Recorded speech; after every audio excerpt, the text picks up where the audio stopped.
Hello dear students, welcome to PW pharma classes.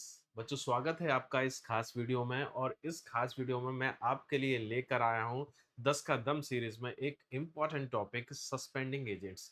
जी हाँ दोस्तों, ये नाइपर जेई 2025 के लिए एक इम्पॉर्टेंट टॉपिक हो सकता है। इससे क्वेश्चंस आने के पूरे पूरे चांसेस हैं। तो दोस्तों, आज हम डिटेल में बात करेंगे 10 का दम में सस्पेंडिंग एजेंट के ऊपर। क्या होते हैं सस्पेंडिंग एजेंट्स, क्या इनके रोल होते हैं, सस्पेंशन में क्यों यूज करते हैं, क्या इनका नेचर होता है, इन सब चीजों पर हम लोग बात करेंगे। तो चलिए दोस्तों, शुरुआत करते हैं यहाँ पर सस्पेंडिंग एजेंट। सस्पेंडिंग एजेंट वह सब्सटेंसेस होते हैं जो कि आपके सस्पेंशन में यूज किए जाते हैं। तो सभी को पता है, नाम सस्पेंडिंग एजेंट है, मतलब कहीं ना कहीं आपके सस्पेंशन डोजेस फॉर्म को बनाने के लिए हेल्प कर रहे हैं। सस्पेंशन डोजेस फॉर्म की स्टेबिलिटी को एनहांस करने के लिए यूज किया जा रहा है, मैनेज करने के लिए यूज कर रहा है। बट इनका मोड ऑफ एक्शन क्या होता है, क्यों हम इनको सस्पेंडिंग एजेंट्स कह रहे हैं, क्या कारण है, तो उसके लिए मुझे थोड़ा सा आपसे बात करनी होगी सस्पेंशन टॉपिक के ऊपर। सस्पेंशन में क्या होता है, सस्पेंशन आपके बाइफेजिक हेटेरोजेनस सिस्टम्स होते हैं जिसमें ड्रग जो होती है इनसॉल्युबल फॉर्म में होती है। और किस तरह से हो रही है कि आपके इनसॉल्युबल फॉर्म में रहती है और साथ ही साथ क्या, सस्पेंडेड फॉर्म में होनी चाहिए। ये आपकी एक आइडियल कंडीशन है सस्पेंशन के लिए कि ड्रग जो है आपकी जो इंसॉल्युबल फॉर्म में है, बट वो सस्पेंडेड होनी चाहिए, सेटल नहीं होना चाहिए। उसको इस तरीके से यहाँ पर जो आपका डिस्पर्शन मीडियम है, उस डिस्पर्शन मीडियम में ये ड्रग आपकी डिस्पर्स होनी चाहिए, तभी जाकर आपका सस्पेंशन सस्पेंशन कहलाएगा। तो सस्पेंशन में एक बात तो तय है, जो ड्रग है वो इंसॉल्युबल फॉर्म में है और सस्पेंडेड फॉर्म में होना चाहिए। लेकिन ऐसा पॉसिबल क्या हो पाएगा लंबे समय तक? क्या लंबे समय तक ड्रग सस्पेंडेड फॉर्म में रह पाएगी? बिल्कुल नहीं। क्यों? क्योंकि ड्रग जो है, एक ड्रग जो होती है पार्टिकल्स के फॉर्म में होती है, इनसॉल्युबल पार्टिकल है, पार्टिकल्स के फॉर्म में होती है। पार्टिकल्स ऑब्वियस सी बात है, मास, इसमें डेफिनेटली एक मास होता है। और अगर मास है तो ग्रेविटी भी होगी, इसके ऊपर ग्रेविटेशनल फोर्स भी लगेगा। तो यहां पर ग्रेविटेशनल फोर्स जो लगेगा वो यहां पर कह सकते हैं एक्सप्लोर होगा in the form of rate of sedimentation. Rate of sedimentation, ये इसका इक्वेशन है, आपको पता भी होगा, मैं लगे हाथ इसकी इक्वेशन भी बता दूं क्योंकि ये बहुत इंपॉर्टेंट है, क्योंकि यहां से हमें इसका जो सस्पेंडिंग एजेंट का फंक्शन जो है वो निकल के आएगा। तो यहां पर देखिए, ये तो इक्वेशन, इसको हम स्टोक्स इक्वेशन के नाम से जानते हैं, आपको पता है, रेट ऑफ सेडिमेंटेशन को बताती है। ऑब्वियस सी बात है, पार्टिकल पार्टिकल के ऊपर मास है तो मास होगा, तो ऑब्वियस सी बात है कि सेडिमेंटेशन होगा। और सेडिमेंटेशन होने के बाद आफ्टर सम टाइम जब सेडिमेंटेशन हो जाएगा तो आपका ड्रग पार्टिकल बॉटम में इकट्ठा हो जाएगा।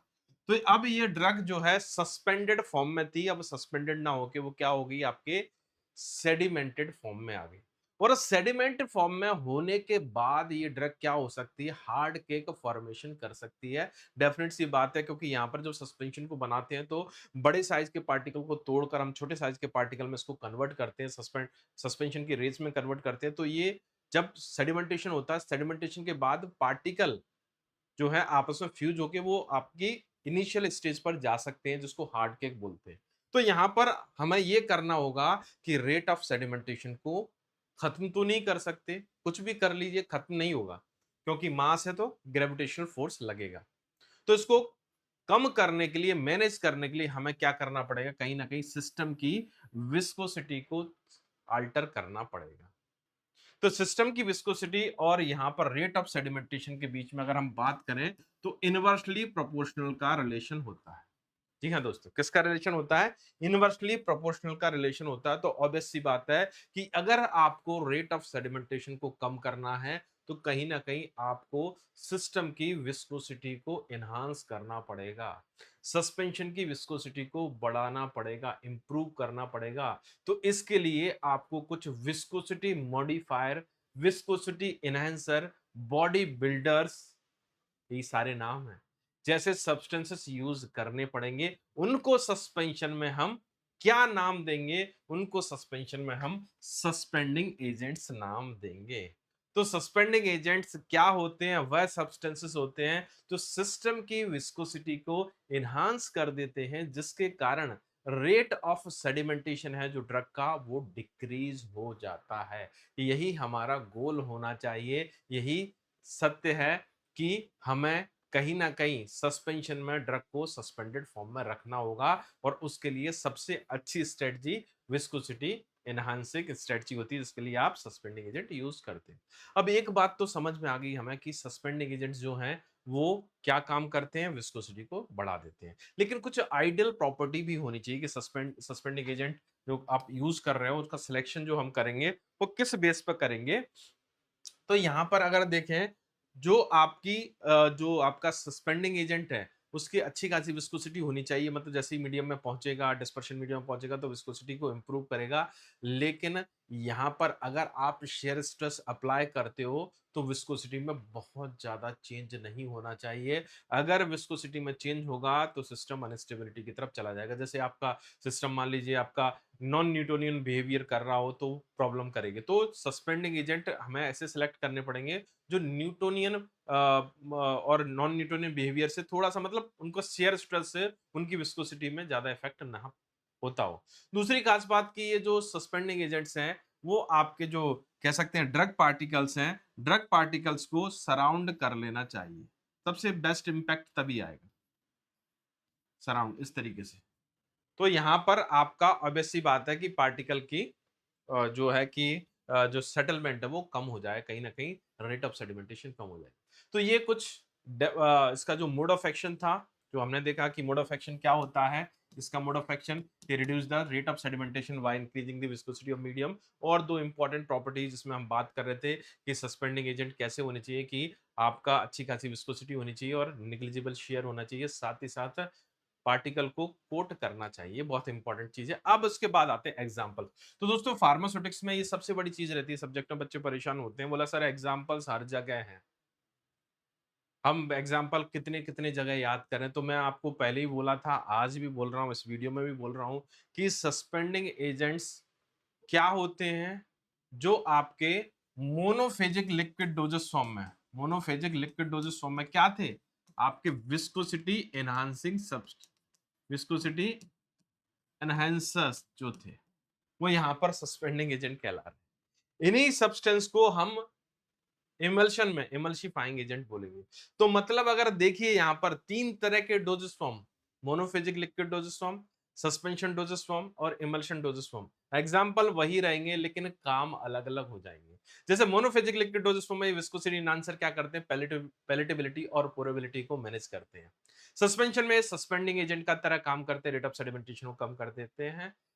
इमल्शन में ये इमल्शन की स्टेबिलिटी को इंप्रूव करते हैं, विस्कोसिटी बढ़ाते हैं, साथ ही साथ ये पार्टिकल जो आपके जो ग्लोब्यूल्स हैं, सस्पेंडेड जो इमल्सिफाइड ग्लोब्यूल्स हैं, उनके फ्यूजन को रोकेंगे कहीं ना कहीं। तो ये बहुत इंपॉर्टेंट चीज हो जाती है कि एग्जाम्पल वही है। देखिए यहाँ पर अगर हम बात करें, जैसे आप पहले ही एग्जाम्पल अगर देखें तो क्लेस, क्लेस आपके विस्कोसिटी मॉडिफायर भी होते हैं और सस्पेंडेड आपके इमल्सिफाइंग एजेंट भी होते हैं। इनको फाइनली डिवाइडेड सॉलिड्स भी बोलते हैं। तो क्लेज भी अच्छे खासे विस्कोसिटी एनहांसर सब्सटेंसेस होते हैं, जिसमें बीगम, बेंटोनाइट और हेक्टोराइट आते हैं।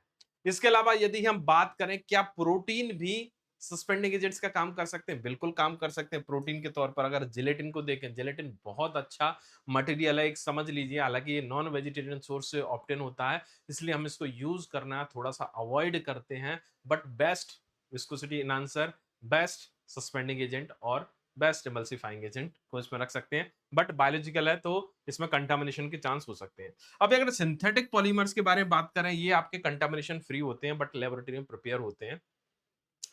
बायोकम्पेटिबिलिटी थोड़ी सी कम होती है। हमारे नेचुरल जो इमल्सिफाइंग एजेंट होते हैं, सॉरी सस्पेंडिंग एजेंट होते हैं, जैसे क्ले हो गया, cellulosic polymer, natural gums, protein, इनकी बायोकम्पेटिबिलिटी अच्छी होती है। इनकी बायोकम्पेटिबिलिटी अच्छी नहीं होती इस टाइप के जो सस्पेंडिंग एजेंट्स होते हैं। तो पॉलीएक्राइलिक एसिड, पीवीपी और पीवीए, पॉलीएक्राइलिक एसिड के तौर पर अगर आप बात करें तो कार्बोपॉल, पीवीपी मतलब पॉलीविनाइल पायरिलोडोन, पीवीए मतलब पॉलीविनाइल अल्कोहल। नेचुरल गम्स में अगर बात करें, जितनी भी गम्स होती हैं आपको पता है कार्बोहाइड्रेट्स होती हैं, और कार्बोहाइड्रेट जैसे ही वाटर में ऐड किए जाते हैं तो वाटर की विस्कोसिटी को इंपार्ट करती है, विस्कोसिटी को एनहांस कर सकती है। गम अकेशिया, गम ट्रगाकैंथ, ग्वार गम, जैंथन गम, लोकस्ट बीन गम, कराया गम, ये सभी के सभी आप सस्पेंडिंग एजेंट की तरह यूज कर सकते हो। इसके अलावा अगर हम बात करें सेलुलोजिक पॉलीमर, ये आपके सेमी सिंथेटिक मटेरियल होते हैं, मतलब सेलुलोज आपका बायोलॉजिकल ओरिजिन से ऑब्टेन होता है, जिसमें डिफरेंट टाइप के फंक्शनल ग्रुप ऐड करके like methyl, ethyl, hydroxy and propyl, hydroxy propyl और मिथाइल, इस तरह से जोड़कर आप EC, MC, sodium CMC carboxy methyl cellulose, HPMC hydroxy propyl methyl cellulose जैसे सस्पेंडिंग एजेंट आप क्रिएट कर सकते हो। तो दोस्तों ये सस्पेंडिंग एजेंट आपकी सस्पेंशन की स्टेबिलिटी को मेंटेन रखने का काम करते हैं, स्टेबिलिटी को मैनेज करते हैं, एनहांस करते हैं। तो सस्पेंशन में हम इनको स्टेबलाइजर भी कह सकते हैं एक तरीके से। हालांकि स्टेबलाइजर में प्रिजर्वेटिव, एंटीऑक्सीडेंट्स और बफर आते हैं, लेकिन सस्पेंडिंग एजेंट्स भी एक तरीके से स्टेबिलिटी बढ़ा रहे हैं, तो इसलिए हम इनको भी स्टेबलाइजर्स कह सकते हैं। चलिए दोस्तों, ये थे हमारे सस्पेंडिंग एजेंट्स जिनको हमने देखा, जाना, समझा, कितने इंपॉर्टेंट हैं ये हमारे सस्पेंशन को प्रिपेयर करने के लिए। तो दोस्तों मिलते हैं हम लोग नेक्स्ट वीडियो में एक नए टॉपिक के साथ, कुछ और इंफॉर्मेशन के साथ, ढेर सारी नॉलेज के साथ। तब तक के लिए मुझे आज्ञा दीजिए। Thank you so much, take care, जय हिंद, जय भारत।